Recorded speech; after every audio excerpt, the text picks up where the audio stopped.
Até porque eu também não sei decor. Vamos lá. 3 pessoas. Vai, Marquinhos. A senhora, mais uma pessoa. Vamos lá, só para a gente criar um dia. Não, Cláudia, você já falou, eu quero uma pessoa que não falou ainda. Vamos lá, gente. Vamos, gente, mais uma pessoa. Aí, muito bem. Se não vier, não tem cachê.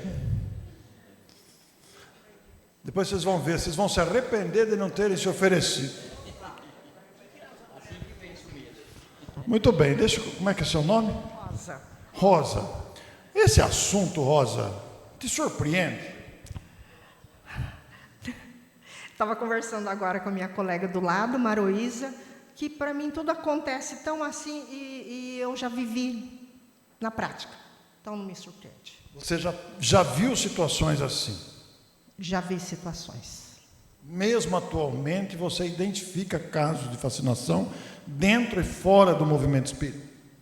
Sim, principalmente entre os encarnados. Muito bem. Algo mais que você quer acrescentar? Não, eu estou aqui para aprender. Estamos todos aprendendo, né? O que mais te impressiona num assunto desse?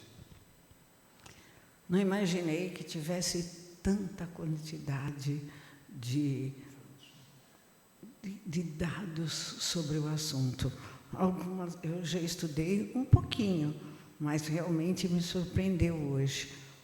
Foi um aprendizado bem grande. Como é que é o seu nome? Maria Tereza. Maria Tereza, você sabe que eu fiquei impactado com o que eu encontrei. Acho que essa é a palavra adequada, impactado. Porque eu me debrucei sobre o assunto a partir do Evangelho, não foi nem do Livro dos Médiuns. A partir daquele item 10 do capítulo 21. E aí eu falei, isso aqui vai virar um livro, né? E aí fui adiante, e o que a gente encontra, mesmo no Evangelho, né? E também, principalmente no Livro dos Médiuns, a gente verifica que o Kardec e o Erasto não passam a mão na cabeça, não. Eles falam abertamente, e tem muita coisa. É verdade. E mão na cabeça mesmo, quando ele fez aquela classificação toda, que eu fiquei surpresa, como você diz, impactada. Pois é, aquele é um capítulo que está esquecido lá. A gente precisaria rever aquele capítulo, ler de novo, e a gente vai encontrar todos esses dados, como nós mostramos. Obrigado, Maria Tereza. Ô Marquinho, você está sempre participando do movimento espírita, a gente vai nos eventos, o Marquinho está sempre presente. É uma personalidade sempre presente. Esse entusiasmo vem da onde, Marquinhos? Acho que a gente sempre busca o aprendizado, né? Eu estou há mais ou menos 15 anos no Espiritismo, então eu acho que eu estou tentando buscar algo que eu já vivi em outras encarnações, que estava escondido nessa ainda. Porque desde a primeira vez que eu fui, foi algo muito esclarecedor na minha vida, aí eu estou tentando só desenvolver cada vez mais, e como sempre dizemos, essa é a melhor encarnação. E esse assunto te surpreende?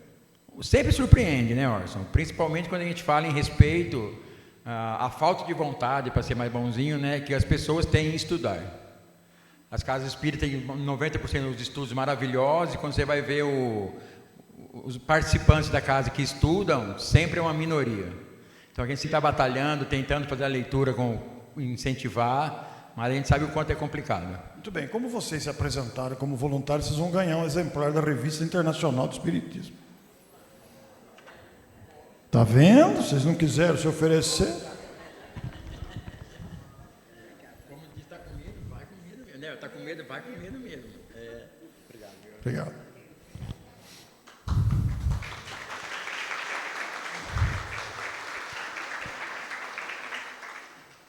Nós temos quantas cidades presentes aqui? Rio Claro, Cordeirópolis, Charqueada, Limeira, Piracicaba, Santa Gertrudes, como não, né? Americana, Iracemápolis, Matão. Muito bem. Cadê o Valdecir? Você é? Nova Odessa. Valdecir, vem cá um pouquinho, por favor. Valdecir foi convocado agora. Ele não se oferece, a gente chama. Valdecir é um velho amigo, palestrante espírita de Americana. Convidem-no também. Não. Valdecir é um grande amigo. Valdecir, o que lhe ocorre dizer sobre a obsessão e esses desdobramentos assim tão difíceis de serem analisados? Simplesmente a falta do estudo, né? Então, a gente estudando a doutrina, porque, na verdade, nós somos espíritos. Estamos numa vestimenta, numa roupagem de carne, mas nós somos espírito. Então, o que manda é o espírito. Então, a gente precisa conhecer, desvencilhar todas essas nuances, né, do espírito, para que a gente possa se libertar de certas crendices, de certas situações. Muito bem, Valdecir. Então, eu vou te presentear também com a Revista Internacional do Espiritismo. Muito obrigado.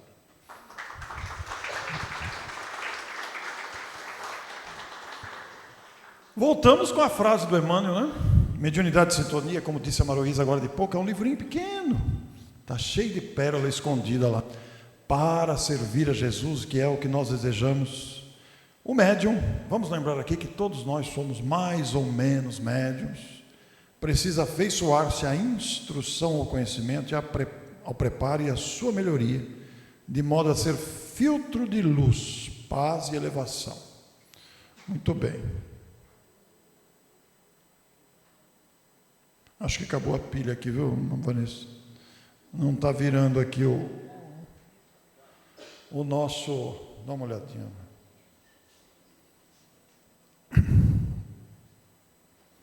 Nosso passador. Agora vai. Olha o que o Kardec diz. Isso é o próprio Kardec que diz. O orgulho nos médiuns tem sinais inequívocos. Confiança cega nas comunicações, julgam ter o privilégio da verdade, deslumbram-se com nomes famosos, repelem todo e qualquer conselho, aborrecem-se a menor observação contrária. É como eu disse, embora seja um seminário que fale da fascinação, essas questões não é apenas para os médiuns, cabe para todos nós. A gente às vezes cria essa confiança cega em algumas vertentes, às vezes achamos que somos donos da verdade, né? Ficamos deslumbrados muitas vezes e a gente não aceita conselho e fica aborrecido. Então isso é orgulho. Aí um alerta do próprio Kardec. O orgulho do médium pode ser despertado pelos que o cercam. Mais de uma vez tivemos motivo de deplorar elogios que dispensamos alguns médiuns com o objetivo de os animar. Olha aí, o próprio Kardec deplora os elogios. Isso não significa que a gente vai ter que massacrar o médium, né? Não é isso. Nada impede que a gente reconheça o valor, a simplicidade, a humildade de um médium, um trabalho continuado e perseverança. O que a gente precisa evitar é elogiar em exagero, né? É ficar fazendo elogio a tudo. Oh, você sim que é médium, eu confio só em você. Não façamos isso. Nós podemos pôr a perder muita coisa boa na mediunidade. O médium verdadeiramente bom, veja que eu estou identificando a origem, é o Kardec que está falando. Facilidade de execução, não se atém a nomes, mas a linguagem, não se prevalece da mediunidade, transfere o mérito aos espíritos, tem modéstia e benevolência para com todos. Está enquadrado aí perfeitamente o nosso Chico Xavier. Agora, por que Deus e os bons espíritos permitem as mistificações, as mentiras? Deus permite para experimentar a perseverança dos verdadeiros adeptos. Olha que advertência importante, está esquecida lá no item 303. Os bons espíritos permitem que sejamos enganados, vez por outra, para a gente ver se continuamos, né? Porque muita gente vê certas coisas, fala isso é espiritismo, e aí abandona tudo, vai embora, né? Não se permitindo aproveitar a verdade, e se aborrece pelas pouquíssimas coisas. Nós sempre teremos dificuldades, é normal, somos seres humanos, teremos decepções pelo caminho, seremos enganados, ludibriados muitas vezes, não só por espíritos desencarnados, mas até por companheiros, mas isso é para experimentar perseverança mesmo. Os bons espíritos permitem que o médium seja enganado, às vezes, para que isso aconteça com os melhores médiuns, para lhes exercitar a ponderação e para lhes ensinar a discernir o verdadeiro do falso. Depois, por muito bom que seja, um médium jamais é tão perfeito que não possa ser atacado por algum lado fraco. São avisos para que não se considere infalível e não se ensoberbeça. Olha aí que importante essa observação do item 226. E permite justamente para a gente constatar que nós somos frágeis e que essa pretensão de superioridade não encontre guarida no nosso coração. Então aí surge a questão dos supostos médiuns, porque a gente vê representantes de empresas que batem as portas com crachá falso, com uniforme falsificado, adentram as casas para roubar, né? São supostos representantes de empresas, concessionárias diversas. Vez por outra, história na mídia aí, médicos que se passam por médicos sem ter a credencial, o CRM. Depois a polícia descobre, daquele escândalo, o cara vai preso, né? São supostos médicos, mas também tem supostos médiuns. Criaturas que, consciente ou inconscientemente, começam a inventar, né? Começam a imaginar fantasias. Então você chega perto dele e fala: eu estou vendo 10 espíritos do seu lado.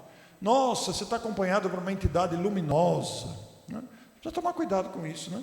Isso cheira a sensacionalismo, né? O médium não é para ficar falando tudo que vê, tudo que supostamente vê, porque tem gente que imagina e inventa também, né?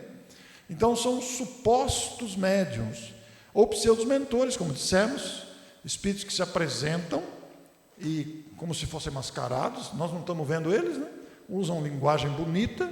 Kardec não usou a expressão pseudo-mentores, usou pseudo-sábios, e que se fazem passar por sábios, mas pseudo-mentores também cabe, né? Existem espíritos enganadores ocupando a condição, a posição de mentores de grupos, e aí fazem um monte de elogio. Vocês sim é que são bons, você é o meu melhor médium, você foi o grupo selecionado para continuar tal tarefa. Isso é muito comum, mais do que a gente pensa.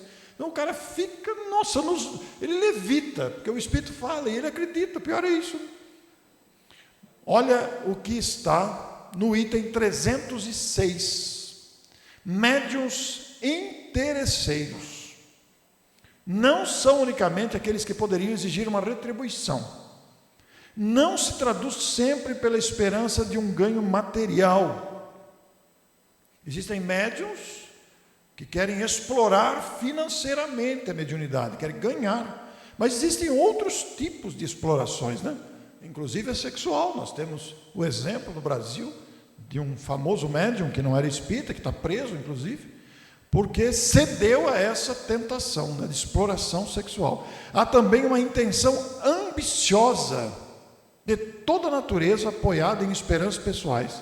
Os bons espíritos afastam-se de quem pretenda fazer deles meio para alcançar o que quer que seja e que não responda aos objetivos da providência. Preciso de mais um voluntário. Quem se apresenta? Agora já sabe que vai ganhar revista. Não vai ter candidato? Olha que a revistinha está aqui, ó, prontinha para doar. Ô Cláudia, vem cá. Aquela hora eu não te chamei aqui na frente, foi aí o microfone. Vem aqui, por favor.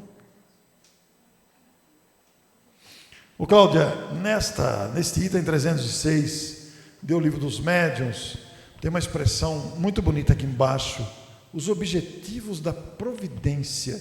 Será, Cláudia, que nós, os espíritas da atualidade, estamos bem conscientes desses objetivos da providência? Será que a gente sabe quais são os objetivos da providência? Pergunta um tanto difícil, né? Difícil responder. Deveríamos saber, não é? Pelo menos deveríamos saber, nós que somos espíritas, trabalhadores dedicados à doutrina, trabalhadores de trabalhos mediúnicos, que levamos a mensagem de Jesus a todos, deveríamos ter esse conhecimento dessa providência que está sempre conosco, sempre nos auxiliando, sempre nos protegendo, mas somos nós que nos afastamos dessa providência, né? que é o que fala aqui, os bons espíritos afastam-se de quem pretende fazer dele meio. Então, quando Jesus está sempre conosco, a espiritualidade amiga está sempre ao nosso lado. Nós que nos iludimos muitas vezes com coisas materiais, com pensamentos equivocados, e a espiritualidade automaticamente, não que eles se afastam de nós, mas nós nos conduzimos distante deles. Olha, o pessoal aqui está bem afinado. Você viu que ninguém se apresentou voluntário. A pergunta era difícil mesmo. A intuição está boa. A intuição está boa, parabéns. Obrigado, Cláudio. O assunto... a revista. Olha, cobraram. Que coisa boa. Notem que esta citação do Livro dos Médiuns, ela é espetacular, principalmente este último parágrafo aqui. Ele vai destacar isso aí, né? Aqueles que se afastam, que não respondem aos objetivos da providência, eles se afastam e deixam à mercê de outros. Agora, olha os pseudo-sábios, isso é do Livro dos Espíritos, pseudos-mentores. Lá na questão 104, conhecimentos bastante amplos, creem saber mais do que realmente sabem, linguagem pode iludir sobre suas capacidades de iluminação interior, misturam verdades com erros absurdos, e percebe-se, todavia, a presunção, o orgulho, a inveja, ainda não estão libertos das mazelas humanas. Conheço um caso clássico de casos espíritas, de uma instituição, o sujeito mudou para a cidade, procurou um centro espírita e foi lá. A sessão mediúnica naquele tempo era pública, naqueles tempos de reunião mediúnica pública, e ficou assistindo às sessões. Então lá só se manifestava a alta estirpe do mundo dos espíritos. São João Evangelista, Lucas... Vocês já começaram a rir, né? Santo Agostinho também. Aí o cara um dia, ele foi várias vezes, era só os grandes nomes. Um dia ele arriscou e falou: escuta, nessa reunião só comunica espírito superior, e os sofredores, vocês não atendem aqui os espíritos em dificuldade? Do jeito que vai indo, até Jesus vai se comunicar aqui. Aí o espírito comunicante falou: não mexa com meu filho que você vai se ver comigo. Era Deus. Olha aí, ó. Conhecimentos amplos, creem saber mais do que realmente sabem, linguagem pode iludir, fica todo mundo embevecido lá, né? Nossa, olha os espíritos que manifestam no nosso centro, misturam verdades, mas percebe, o cara, aí o espírito se traiu de vez, né? Aí ele se entregou, porque olha, não sei se conhecem esse caso, o médium de Erasto, que foi um dos grandes espíritos que colaborou com Kardec, né? E cujas instruções estão principalmente no Livro dos Médiuns. Esse médium conhecido como o Sr. Dumbell, nasceu em 1816, desencarnou em 1866 com 50 anos. Essa pesquisa muito séria, feita pelo pesquisador Carlos Sete, figura muito conhecida atualmente no nosso movimento, porque o Carlos, junto com outros companheiros, recuperaram muitos documentos dos tempos da codificação. E nessa página do Facebook aí, imagens e registros históricos do Espiritismo, eles têm publicado muito documento histórico que não está na codificação, documentos que foram encontrados depois, né? Eles têm um deles, inclusive, que comprou vários documentos para juntar o acervo. E esse caso aí, que pode ser, eu vou apenas passar rapidamente aqui, mas o médium, o Sr. Dumbell, que era o médium de Erasto, começou a receber um espírito que também assinava Erasto, mas não era Erasto. E Kardec percebeu que não era Erasto. A sua acuidade mental, né, a sabedoria, a lucidez de Kardec, falou: não, esse aqui não é Erasto, embora estivesse assinado Erasto. Aí o médium se melindrou, se afastou de Kardec, e depois, por vários motivos, suicidou-se. O médium de Erasto suicidou-se posteriormente. Não especificamente por causa disso, né? Teve outras questões, ele passou muita dificuldade material. Mas vejam, o próprio Kardec se viu às voltas com esse tipo de situação.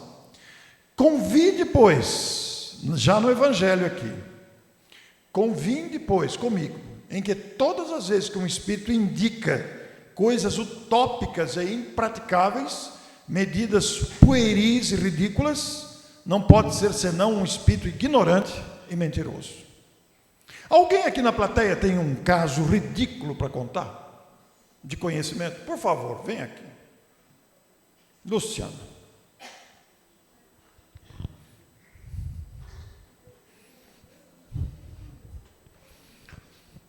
Coisas utópicas, impraticáveis, medidas pueris e ridículas. Então, uma vez foi à nossa casa um palestrante e contou que em uma ocasião ele foi fazer uma palestra numa outra casa e, ao terminar, o dirigente o convidou para conhecer as instalações. E aí, em um determinado local, haviam várias gaiolas, muitas gaiolas, né? E aí o palestrante perguntou: vocês, né, tem aqui para colocar pássaros? Ele falou: não, aqui são colocados os espíritos obsessores, que são retirados da mesa mediúnica, e por orientação do mentor da casa, eles estão aqui presos nas gaiolas. Eu conheço alguns parecidos, iguais a esse, presos na gaiola. Eu já soube também de um centro espírita com correntes embaixo da mesa, né? E aí, o que essas correntes? Aí estão presos os mais bravos obsessores. Teve um outro centro espírita que substituiu a mesa de trabalhos por uma mesa de concreto. Puxa, eu nunca vi uma mesa de concreto, porque os médios aqui são tão bravos que eles dão tanto tapa na mesa, murro, e quebram as mesas. Então nós pusemos de concreto para não ter mais perigo. A gente põe um travesseiro e eles... Vejam, gente, cada coisa que se inventa, essas coisas se inventam. Em vez de educar o médico, coloca a mesa de concreto, né? Vocês vejam cada coisa, né? Então, isso só pode... A Luciana usou uma expressão muito interessante. O mentor da casa disse para fazer isso. A espiritualidade mandou fazer isso. Gente, precisa tomar muito cuidado. Os espíritos não ficam assim falando: faça isso, faça aquilo. Tem muita coisa que é de decisão nossa. Então, é preciso tomar cuidado. Porque a espiritualidade mandou fazer assim. Espiritualidade. Vamos conversar com a nossa irmã aqui, que eu estou conhecendo ela hoje. Como é que é seu nome mesmo? Vilma. A Vilma é de... Eu sou de São Paulo e de Cordeirópolis. Eu estou morando em Cordeirópolis. Muito bem. Espírita já há bastante tempo? Um pouquinho. Muito bem. E aí a espiritualidade mandou fazer. Essa palavra, a espiritualidade, às vezes me irrita um pouco. A mim também. A espiritualidade não significa nada. Não responsabiliza ninguém, né? Mas é isso só. Mas é isso que acontece com muita frequência. Isso acontece com muita frequência porque a pessoa quer fazer alguma coisa, ela terceiriza a responsabilidade. E fala: a espiritualidade quer assim. Precisa tomar cuidado. Nós somos capazes de pensar pela própria cabeça, né? A concordância do que ensinam os espíritos pois, a melhor comprovação, o melhor controle. Todo mundo conhece esse trecho aí. A mais fraca de todas ferramentas de controle ocorre quando um médium a sós interroga muitos espíritos, que pode ser um único espírito usando vários nomes. Garantia alguma também não há nessa conformidade que apresenta, se for obtida por diversos médiuns no mesmo centro, porque podem estar todos sobre a mesma influência. Essa frase a gente não deveria, esse pedaço a gente não deve esquecer muito, porque os espíritos, quando querem ensinar algo, eles fazem simultaneamente, em vários grupos, ao mesmo tempo. Quando um grupo traz uma revelação surpreendente, abre os olhos, coloca em banho-maria, porque às vezes é a revelação daquele grupo que está sendo fascinado, obsidiado por um espírito ou por um grupo de espíritos. Está lá na introdução do Evangelho. A introdução do Evangelho, no controle universal do ensino dos espíritos, é uma verdadeira vacina para não ser enganado. Experimentem ler novamente a introdução do Livro dos Espíritos, no item 2. Autoridade da doutrina espírita, controle universal do ensino dos espíritos. Valiosíssimo trecho, merece ser comentado, debatido, apresentado, exemplificado, porque é uma vacina. Nós estamos numa época de vacina aí. Vacina para não ser enganado. Ninguém quer ser enganado. Busque lá o Evangelho segundo o Espiritismo. Os itens 303 e 322, vamos abrir aí, gente, do Livro dos Médiuns. Muito importante também, abram o Livro dos Médiuns, por favor. O item 303, quem tiver com o livro em mãos, nós vamos encontrar aqui, embora as traduções possam ser diferentes, né? Vocês talvez estejam com um livro de instrução de editora diferente. Quem quer ler para mim a 303? Para eu mudar a voz aqui, por favor. Deixa eu te dar o microfone para todo mundo escutar e poder ficar gravado. Vamos, embora vocês possam estar com tradução diferente, vamos ouvir o que ela vai dizer. Se é desagradável ser enganado, mais ainda é ser mistificado. De resto, é um dos inconvenientes dos mais fáceis de preservar-se. Os meios para afastar os ardis dos espíritos enganadores ressaltam de todas as instruções precedentes. Por isso, deles não diremos senão pouca coisa. Eis as respostas dos espíritos a esse respeito. Vejam vocês. Deixa eu, o dele está mais fácil aqui. Vejam vocês aqui que na sequência do item 303, existem alguns itens. Nós não vamos ler para não se tornar cansativo, antididático, mas não deixem de ler na íntegra e aproveitar esses ensinos atuais, didáticos, oportunos, do item 303. Por outro lado, no 322, vejam só.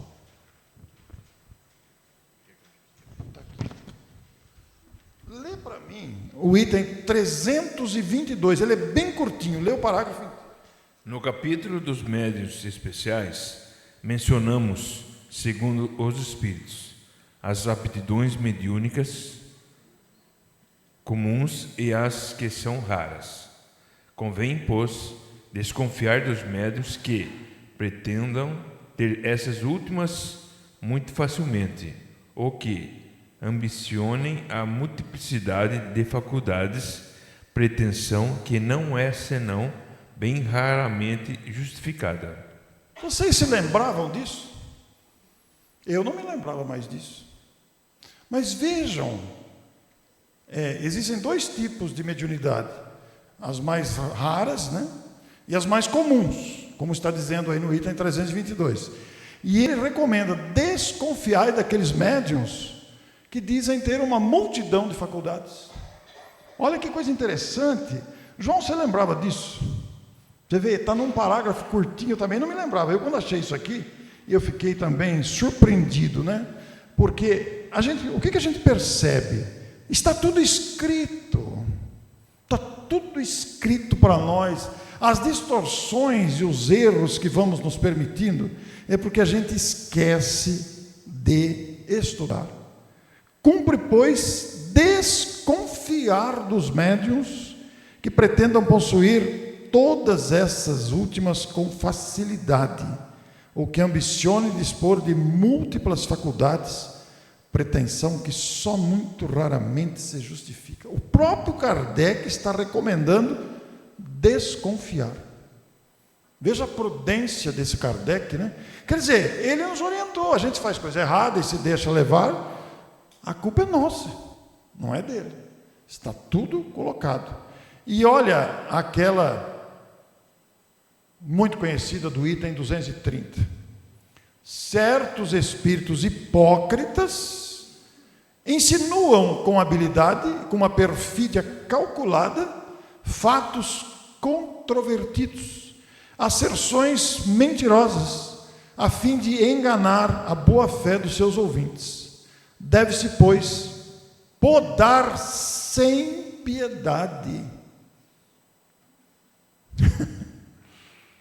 Toda palavra, toda frase equivocada, e não conservar do ditado o que a lógica não aceita, ou o que a doutrina já ensinou. É uma advertência severa, justa, importante, e que a gente não pode esquecer. Deve-se, pois, podar. As comunicações devem ser analisadas com esse critério.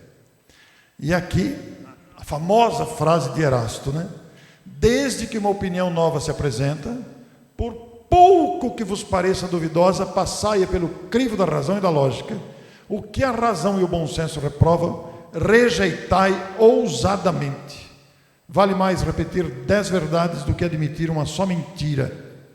E repelir 10 verdades, está digitado errado aí. Vale mais repelir 10 verdades do que admitir uma só mentira, uma só falsa teoria. Então, até nisso a gente tem que estar atento, hein? Houve um erro de digitação, a gente poderia cair nessa. Vale mais repetir 10 verdades do que admitir uma só mentira. Vejam que as traduções, elas sofrem esse tipo de problema também. E mesmo a digitação pode nos enganar. A conhecida orientação de Erasto precisa ser lembrada. Porque a fascinação propriamente dita é uma ilusão produzida pela ação direta do espírito sobre o pensamento do médium, e que paralisa de alguma forma seu julgamento com respeito às comunicações.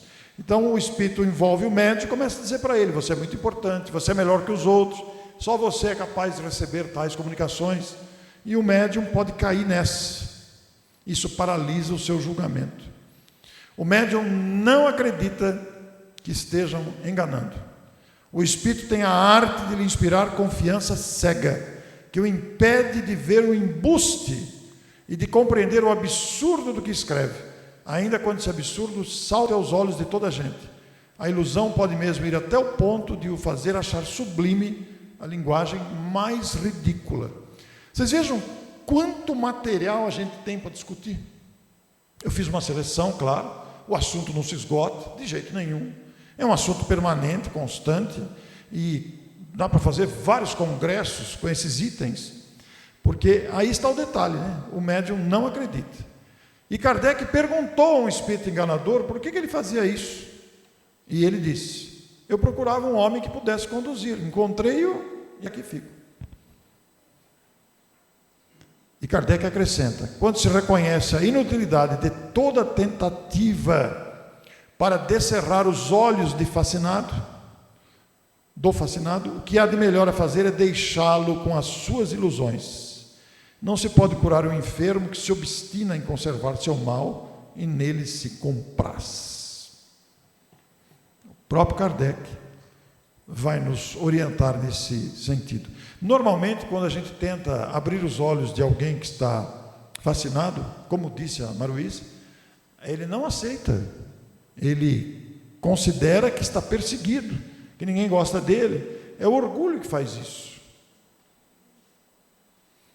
E também, fora da prática mediúnica, dela não se acham isentos nem os homens de mais espírito, os mais instruídos e os mais inteligentes, sob outros aspectos, o que prova que tal aberração é efeito de uma causa estranha, cuja influência eles sofrem.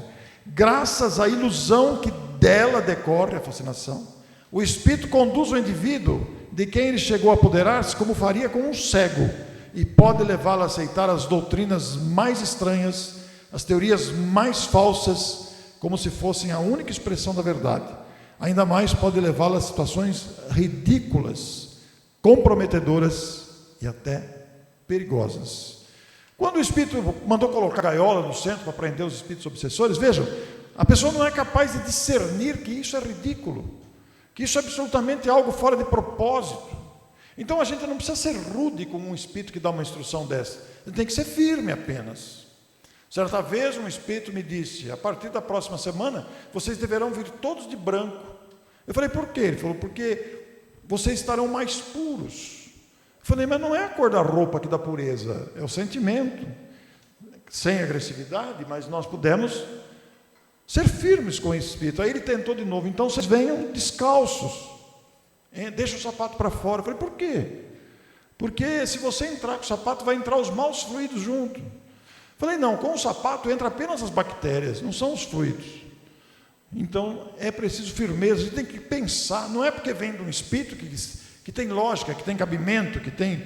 Então, a tática que eles usam é essa. Para chegar a tais fins, precisa que o Espírito seja destro, ardiloso e profundamente hipócrita. A gente poderia perguntar, mas existe Espírito hipócrita? Mas muito. Porque os Espíritos são as criaturas humanas. Existem criaturas humanas hipócritas? Muitos de nós usamos hipocrisia. Então, desencarnado, a hipocrisia continua. Porquanto não pode operar a mudança e fazer-se acolhido, senão por meio da máscara. Eis a máscara, que toma de um falso aspecto de virtude. E a sua tática, quase sempre, é de inspirar a seu intérprete o afastamento de quem quer lhe possa abrir os olhos.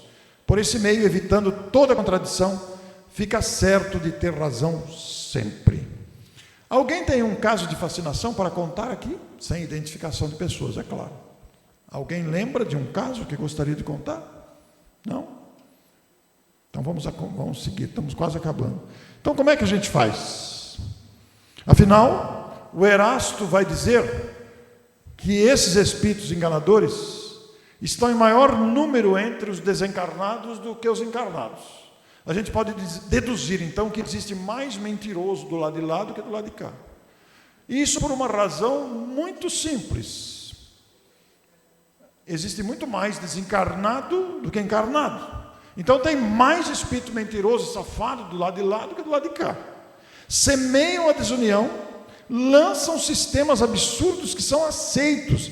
Vejam essa afirmação, sistemas absurdos não é só na mediunidade. Eles lançam ideias esdrúxulas que são aceitas pela sociedade. Usam pessoas desavisadas, desatentas, que começam a semear do meio da sociedade. Repórteres, jornalistas, escritores, pessoas de projeção, que se destacam na mídia, e essas pessoas começam a lançar ideias que são aceitas. Tomam nomes respeitáveis, semeiam antagonismo entre os grupos, estimulam o isolamento e a se verem como maus olhos. Mas ele mesmo, Erasto, responde: repeli impiedosamente esses espíritos. Não é com violência, não é isso. Isso impiedosamente é a firmeza que é preciso ter. Eles se apresentam como conselheiros exclusivos, pregam a divisão e isolamento, são espíritos vaidosos e medíocres. Isso é o Erasto que está falando. Olha a classificação que ele faz. São espíritos vaidosos e medíocres que querem se impor, exageros nos elogios, a fim de fascinar. O objetivo é dominar. Então, de começar com muito elogio, abre os olhos. Começou a elogiar demais, abre os olhos. Os bons espíritos não ficam elogiando graciosamente, à toa, não ficam fazendo isso, não ficam. E olha essa de baixo, são ávidos de poder, déspotas públicos quando estavam encarnados. Agora estão desencarnados, mas tem uma boa turma encarnada. Qualquer semelhança com a nossa realidade atual do mundo não é mera coincidência. Estão encarnados, são déspotas públicos que exploram o público e são assessorados por seus afins. Por isso que a sociedade está desse jeito. Imagine, aqui eles querem tirar proveito, os outros assessoram, dão ideias de todo tipo, espalham todo tipo de confusão. É o que nós estamos vivendo. Desconfiai de comunicações com teor místico e bizarro. Vocês já ouviram a história do gatinho? Tem um centro espírita que você vai lá, o tratamento é com um gato. Então, se você tem dor no pescoço, põe um gatinho aqui. Se você tem dor no joelho, põe um gatinho aqui. Este é o passe do gatinho. Já imaginaram um negócio desse? O pessoal está inventando, o pessoal está delirando, não é possível uma coisa dessa. Não tem cabimento. Então a gente precisa tomar cuidado com aquilo que a gente quer fazer. A doutrina é tão clara, a gente começa a inventar as coisas. Passe do gatinho. Vocês viram agora a nova moda? No Brasil acho que não aconteceu ainda, mas daqui a pouco vai estar acontecendo. De pessoas que resolvem passar por, como se fossem animais por alguns dias, já viram isso? Pessoas que se fazem passar por animais, então eles andam de 4. Aí vai no shopping uma pessoa com outro que anda de 4 com a correntinha assim passeando. Já vi? Isso é fascinação pura, gente. Isso é fascinação pura. Expõe-se ao ridículo, adere ao ridículo. Isso é fascinação.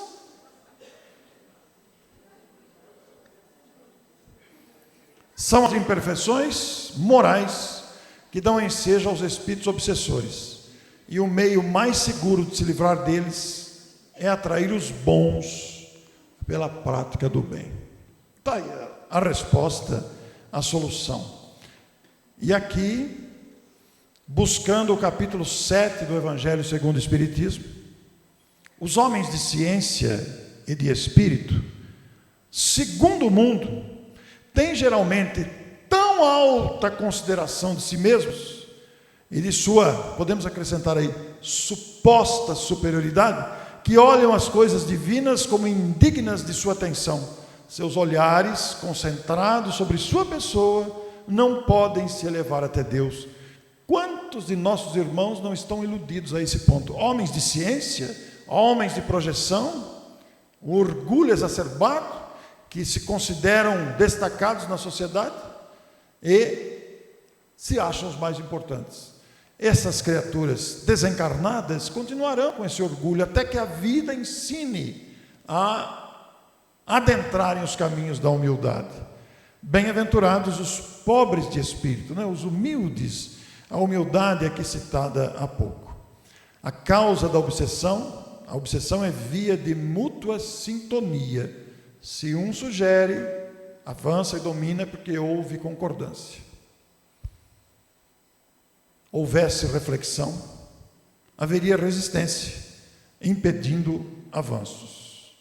A brecha da fascinação é sempre o orgulho, esse vício moral que ainda trazemos, que nos faz supor falsamente que somos os melhores e os mais importantes. É onde a vaidade se mostra com toda a sua glória. E as consequências da fascinação, aí estão: fanatismo esportivo, guerra de torcida, religioso, fanatismo religioso, tão em moda. E, infelizmente, o movimento espírita às vezes sofre esse tipo de fanatismo também internamente, com as posturas de dirigentes, de palestrantes, de escritores, de médiuns, extremismo de todo tipo, ridículo de todo tipo, e aí por conta os desequilíbrios, casos sombrios de obsessão, ilusões e seduções variadas. Aí está o detalhe, né, da fascinação. É a perda do discernimento, a perda do bom senso. É como se tivesse uma venda nos olhos e a pessoa não consegue enxergar o ridículo a que se entrega. E conselhos claros de Jesus: guardai-vos dos falsos profetas que vêm ter convosco coberto de peles de ovelha, que por dentro são lobos. Tende cuidado para que alguém não vos seduza. Basta lembrar essas apostas online, pela internet. O sujeito vai jogando, ele acha sempre que vai ganhar, vira um vício, cada vez ele quer jogar mais. É uma fascinação, a fascinação pelo ganho fácil. Ele aposta que grandes perdas patrimoniais, financeiras ocorrem também por causa da fascinação.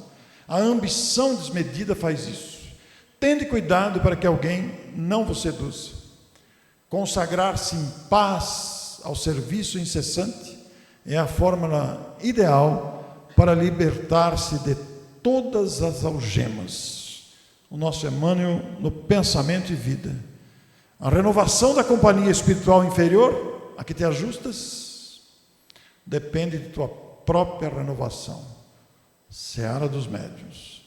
Daí o livro Fascinação, que nós trouxemos, que foi lançado pela Federação Espírita do Rio Grande do Sul. Está aí o WhatsApp para quem quiser adquirir diretamente, ou o site da livraria, ou o QR Code. E nós trouxemos aí os exemplares para quem quiser, né?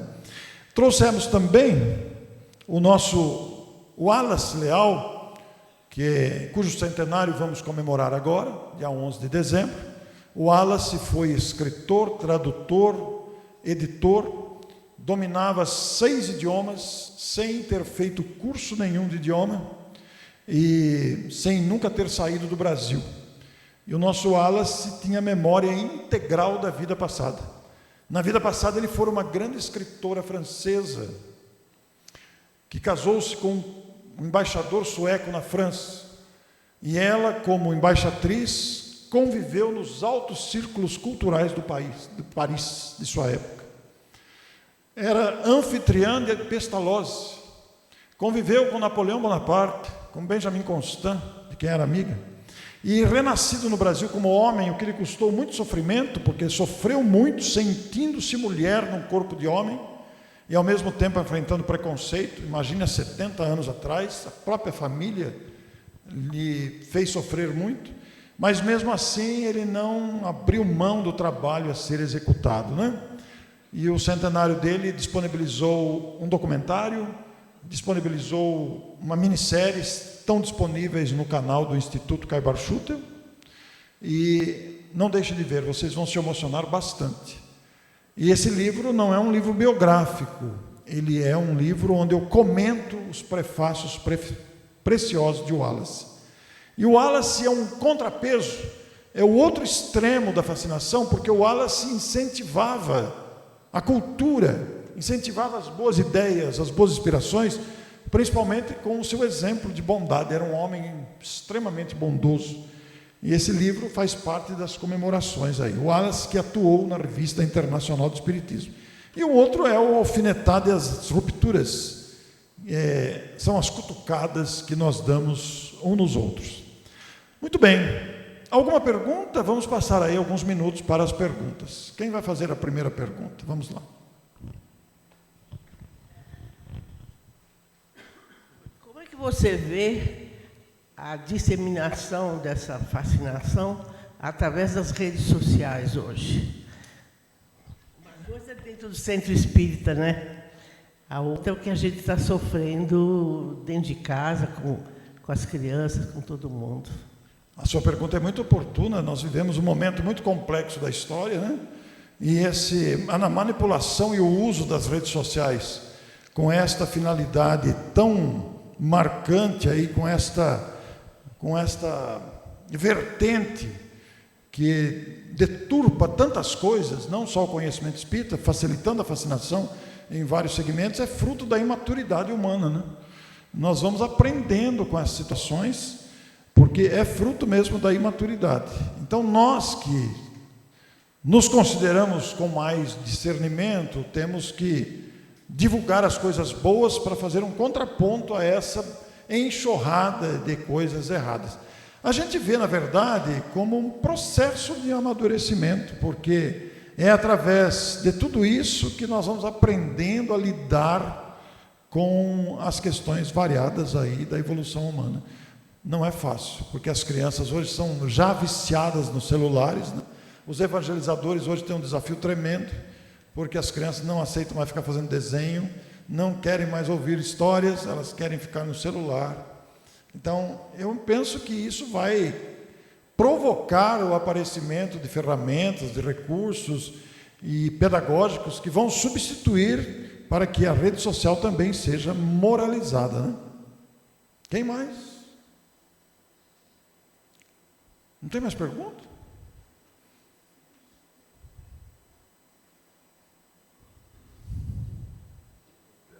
Muito bem. Você mencionou que quando a pessoa está fascinada, não adianta a gente falar porque se torna contra nós mesmos. Então, deixa ainda. E essa pessoa vai a vida toda vivendo assim, se todo mundo agir dessa forma? Nós temos que fazer o que é possível ao nosso alcance, né? Com a caridade, o acolhimento. Mas, normalmente, como diz Erasto, uma vez instalada, não tem limite. A tendência é a pessoa agravar o seu estado de fascinação, até que ela desperte para perceber o ridículo a que se permitiu, até que ela sinta vontade de sair daquele círculo vicioso de sugestões e de dificuldades que que fazem esse quadro. A gente não deve abandonar a pessoa, mas o que parece bastante evidente, talvez o João possa falar sobre isso também, é que quanto mais a gente fala, pior fica. Não é, João? É complicado porque a pessoa se afasta, né, que a gente já comentou sobre isso. A pessoa, ela acha que você está pegando no pé, a pessoa... Então, é um trabalho que eu acho que tem que ter muito recurso da espiritualidade para isso também, né? Contar com muito recurso da espiritualidade. Porque normalmente o que acontece também é que se um grupo mediúnico conseguir demover o fascinador, imagine, numa reunião mediúnica, e vai, conversa, esclarece, dialoga, e o fascinador se afasta. Mas a pessoa não muda, vem outro. Se a pessoa não mudar, vem outro. É a pessoa que precisa sofrer uma chacoalhada, despertar. Esse despertamento às vezes é espontâneo e às vezes só a dor consegue despertar a pessoa. Não é isso, João? Vamos lá, deixa eu dar o microfone porque assim todo mundo ouve. Existe também, não sei se você mencionou aí, a fascinação de encarnados para encarnados também, né?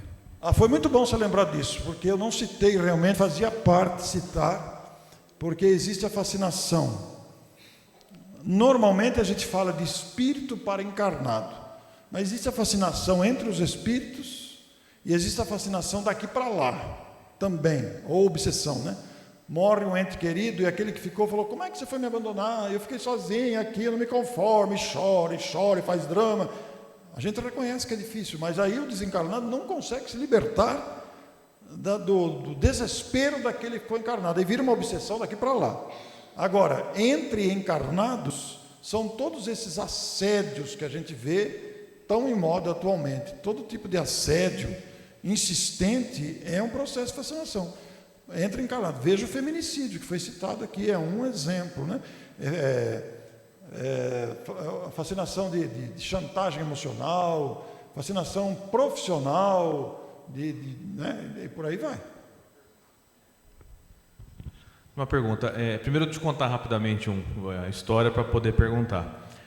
A gente faz muita palestra por aí, a gente conhece bastante casa espírita. Aí tem um caso em que, numa casa espírita, um médium se manifestou, um espírito se manifestou, dizendo que uma grande entidade superior tinha pedido para ele ir naquele dia, para saber se os médiuns estavam bem depois do trabalho. E para dizer que o dirigente era excepcional, era um grande trabalho. E o dirigente acolheu aquilo de uma forma maravilhosa, né? Oi?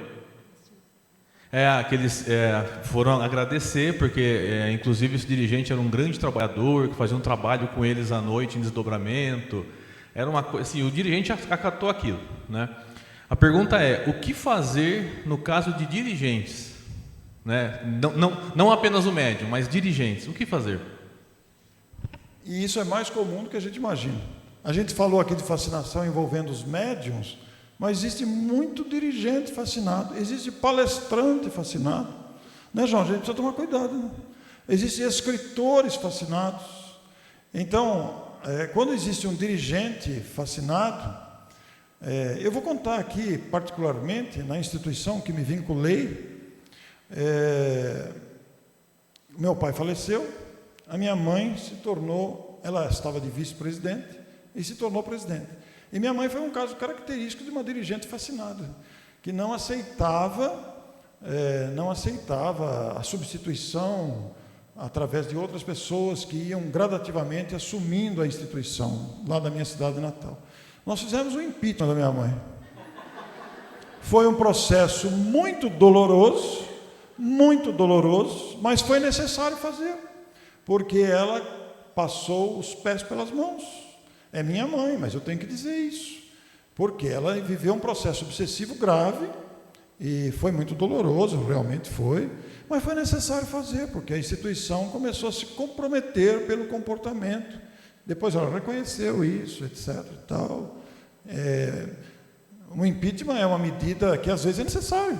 Às vezes a diretoria tem que tomar a decisão de tirar o dirigente, porque o dirigente, às vezes, ele extrapola realmente. Eu faço essa confissão pública aqui, porque nós estamos sujeitos a esse tipo de coisa. Para mim também foi muito doloroso, porque nós, palestrantes, escritores, dirigentes, médiuns, pessoas que fazem paz, nenhum de nós está livre de perturbações.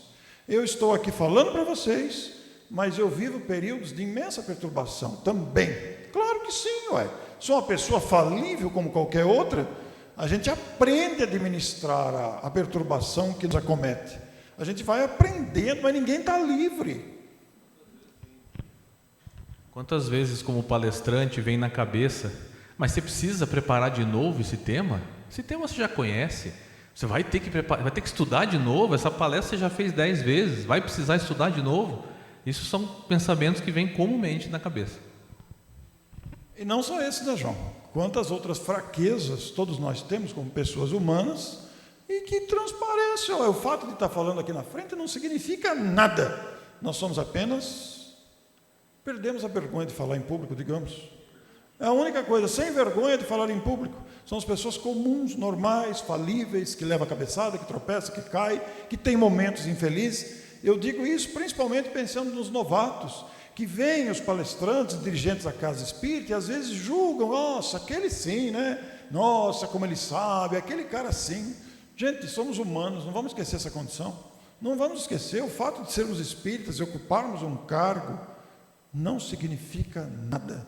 Somos aprendizes também, sujeitos à influência de espíritos que querem a nossa derrocada, que têm ciúme, que não desejam que o espiritismo progrida. E por aí vai. Existem algumas casas espíritas que elas não aceitam um diálogo com os irmãos da Umbanda, um preto velho, por exemplo, mas sem esquecer que eles também são nossos irmãos e necessitam de ajuda. Isso poderia ser uma fascinação da casa espírita? Muitos modismos são introduzidos pelos encarnados. Os espíritos não são pretos, nem são brancos, nem são velhos. Os espíritos são os espíritos que guardam a recordação da sua última encarnação ou de um período feliz de suas existências, né? Como nós vemos o Emmanuel guardar a imagem de Públio quando ele conheceu Jesus, como nós vemos a Joana guardar a imagem de Freira, porque foi o período da sua existência que ele marcou de alguma maneira. Então, muitos condicionamentos são introduzidos pelos médiuns, pelos grupos que alimentam isso, de ficar dizendo essas questões todas, porque nós não temos, os espíritos não são pretos, não são velhos, eles se apresentam como são, com a sua humildade, com a sua sabedoria. Somos nós que alimentamos esse tipo de pensamento. Hã? Então, porque nós corremos o risco de preconceitos também contra os espíritos, né? Nós temos que ter muito discernimento. Temos uma pergunta aqui atrás. Vamos lá. Uma pergunta. Esses casos que a gente tem visto na televisão de pessoas que ficam fascinadas por artista, que passam até a perder muitos valores em dinheiros, eles poderiam estar com um problema de fascinação? Os artistas? Não, as pessoas que ficam fascinadas, pensando que estão namorando com artistas, que a gente tem visto muito golpes, é fascinação. Não deixa de ser fascinação também. Vocês conhecem o caso do Divaldo Franco, de uma mulher, ele mesmo conta isso, de uma mulher que marcou o casamento com ele. Vocês lembram disso? E mandou convite, inclusive para ele. Vocês não conheciam esse caso? Não conheciam, Rosana? Esse caso é contado pelo próprio Divaldo, de uma pessoa que se apaixonou por ele e tentava casar com ele, né? E marcou o casamento, tudo, e mandou o convite para todo mundo. É um caso de fascinação. Como a gente se ilude com pessoas famosas. As pessoas famosas são famosas por várias razões, mas são pessoas humanas como nós, não é? São todos humanos, somos todos humanos, né? A gente admira um artista, a gente gosta de um artista, mas não pode transformar o artista num deus. Não deixa de ser um caso de fascinação quando extrapola o bom senso, né? Porque nada impede de a gente admirar um bom artista. Quem é que não gosta dos grandes artistas, né? A gente gosta, claro que gosta. Tem pessoas notáveis no meio artístico, né? Cultural, artístico do Brasil e fora do Brasil. Se a gente pensar no... Como é que chama aquele grande regente lá? André Rieu. É uma coisa fantástica o André Rieu. O nosso rei, Roberto Carlos, né? Quer dizer, são personalidades, quantas vozes lindas o Brasil tem, por que não admirar, né? Mas se a gente transforma esse admirado num ídolo infalível, a gente corre o risco do ridículo também. Um influencer. Hoje em dia, hoje está em moda. Valdecir, vamos lá. Valdecir vai fazer uma pergunta também.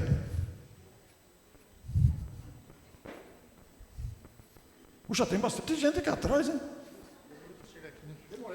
Ô Orson, eu gostaria de parabenizar a casa, tá, pelo evento maravilhoso, né? E eu ia fazer uma pergunta seguinte: a fascinação, que tipo de enfermidade física ela pode provocar no médium? Boa pergunta, hein, gente? Já pararam para pensar nisso? Que tipo de enfermidade física uma fascinação pode causar? Olha, os casos de fascinação são muito variados, né? Existem muitos casos de fascinação. Existem fascinações mais leves, existem fascinações mais graves. Então, uma grave fascinação pode ocasionar, inclusive, um desequilíbrio mental, né? E também desarranjos emocionais, digamos assim, em certos casos. Então, é muito variável, depende da gravidade, mas pode causar, persistindo muito tempo, né? Porque a pessoa pode, inclusive, se expor a perigo de morte. Imagine um cara fascinado por alta velocidade, ele está fascinado pela potência do veículo de altas velocidades, ele pode se envolver num acidente e morrer. Porque isso também, se o cara tem que ter bom senso, por que eu vou correr a 300 por hora? É uma questão de bom senso, de discernimento. Tem outros que ficam fascinados, ultrapassam o sinal vermelho, não respeitam a sinalização de trânsito e por aí vai. Oi? Depressão, ansiedade, bem lembrado, Cláudio, bem lembrado. Mais alguma coisa, gente? Rosana? Não? Vamos lá. Nós estamos quase acabando, viu, gente? Não, no caso de você, dentro de uma instituição, dá licença, dentro de uma instituição, um grupo de pessoas identifica uma fascinação. Você tenta de maneira mais polida, não resolve, o grupo se afasta, tá? Esse mesmo grupo se afasta da casa. Para esse grupo que se afastou, teria algum comprometimento em falta de caridade ou, sei lá, algum débito? Olha, muito boa pergunta também. Vejam só. Um grupo fica fascinado e se afasta. Para o grupo fascinado, você pergunta, né? Ao contrário, o grupo que foi abandonado, né? Quando normalmente o fascinado, ele tem seguidores, ele convence outras pessoas que entram na sua onda mental, e quando ele se afasta por melindre, por estar revoltado, chateado, ele vai se afastar e vai fundar outro centro, né? Então, a responsabilidade, o comprometimento, eles vão sentir mais tarde, né? Mesma coisa, porque os que viveram o afastamento de um grupo, é lógico que a gente vai lamentar, fizeram o que foi possível. Aí a responsabilidade já não é deles mais, né? Aí os outros vão responder. Agora precisa ver a causa da fascinação, porque às vezes o grupo causou essa fascinação, né? Aquele que ficou, teve o que saiu e o que ficou, né? Um grupo que saiu, outro que ficou. Precisa ver o nível de sintonia entre os dois grupos, porque às vezes a causa está no grupo original e não no grupo fascinado. Às vezes a causa está no grupo fascinado, mas às vezes é o contrário. Então não dá para fechar a questão, porque cada caso é um caso.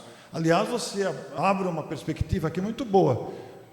Se tem algo que nós não devemos fazer, é prometer cura de obsessão, porque a gente não conhece as raízes da obsessão. Há quanto tempo esse processo vem vindo? A gente não sabe. Às vezes a obsessão não começou agora, às vezes a obsessão é de longa data, extrapola várias encarnações, às vezes dezenas. É um processo que vem vindo de longe. Então a gente cai nesse processo, a gente não pode prometer. O Américo Sucena, que vocês conhecem, que faz comigo diálogo com os espíritos, e fazemos também as obras de André Luiz, fez uma ponderação que eu concordei de imediato.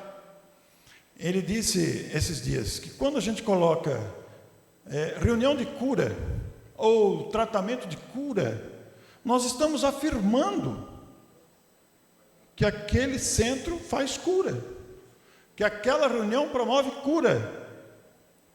Como é que a gente pode prometer? A gente não sabe o processo que está envolvido, é muita responsabilidade isso. Aí a pessoa vai, ela procura no Google lá, tratamento de cura, reunião de cura. Aí o Google, o centro fez propaganda que tal dia tem reunião de cura, tem tratamento de cura. Aí está lá o centro, ele vai lá, não se cura. Olha, pega mal para a instituição. Esse é o espiritismo então que promete cura, que não ocorre? Olha o cuidado que a gente tem que ter, gente. A gente não deve prometer nada, a gente não sabe a história, não conhece o que está envolvido por trás. E a fascinação, às vezes, não começou agora também, tem tudo isso. Vai saber o que está por trás, qual o vínculo, qual a ligação entre esses espíritos. E o mais grave, né? Nenhum de nós está livre. Isso não é para criar medo na gente, é para divertir apenas. Essa abordagem é uma abordagem de advertência, né, que os Espíritos deixaram tão claro aí, como vocês viram. Tudo bem? Quero agradecer imensamente. Eu espero que tenha sido produtivo, que tenha sido útil. Por favor, não fiquem fascinados quando saírem daqui. Não fiquem com medo. Não abandonem a doutrina porque ouviram que no centro espírita a gente pode ficar fascinado. Pelo contrário, a doutrina espírita é um preservativo contra a obsessão, desde que nos apliquemos a cuidar do nosso psiquismo, de nós mesmos, né? O dever é nosso. O dever é nosso, não é de outro, é nosso, cuidar. A gente tem que ajudar os outros, mas precisa cuidar de si mesmo também. Porque a gente está sujeito a todo tipo de deslize, criaturas ainda aprendizes. Eu sempre repito isso, todos somos aprendizes, todos, sem exceção, somos aprendizes. E aprendizes ainda bem beabá. Muito obrigado a Vanessa, ao Léo, a esta casa, a vocês que vieram. Meu abraço de gratidão a todos. Eu quero dizer a vocês que a Revista Internacional de Espiritismo, que foi lançada por Karl Schutel, vai completar 100 anos em 2025, um centenário. O Wallace trabalhou muito nela, a revista continua. Eu quero sugerir a vocês que assinem a revista, ela pode ser assinada digitalmente ou impressa para receber em casa. Ela pode vir ou não acompanhada do jornal O Clarim.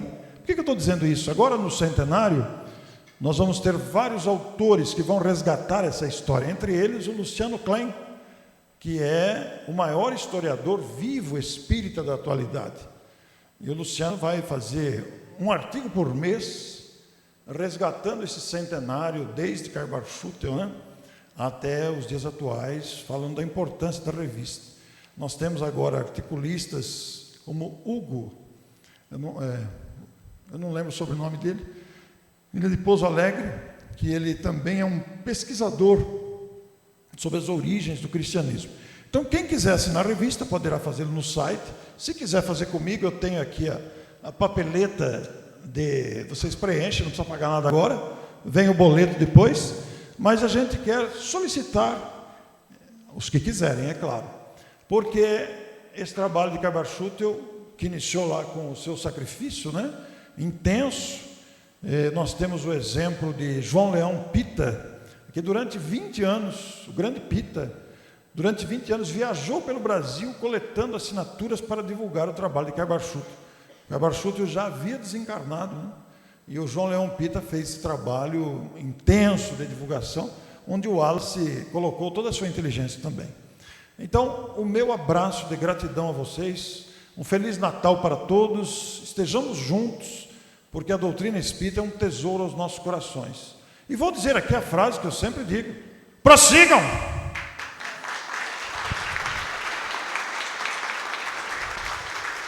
Prossigamos, eu me incluo. Muito obrigado.